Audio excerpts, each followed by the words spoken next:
অগ্রসর গেছে এই হাইওয়ে চলাচল এই বাংলার মানুষের আর কোনোভাবে একটি কথা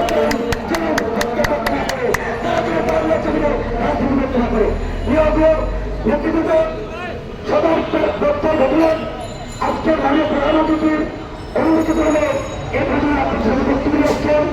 আজকে সবার সম্মানিত সভাপতি বাংলাদেশ জাতীয়তাবাদী জিয়া শরীফ দলের সংগ্রামী আহ্বায়ক জনাব এনামুল মোল্লা ধন্যবাদ বক্তব্য রাখবেন।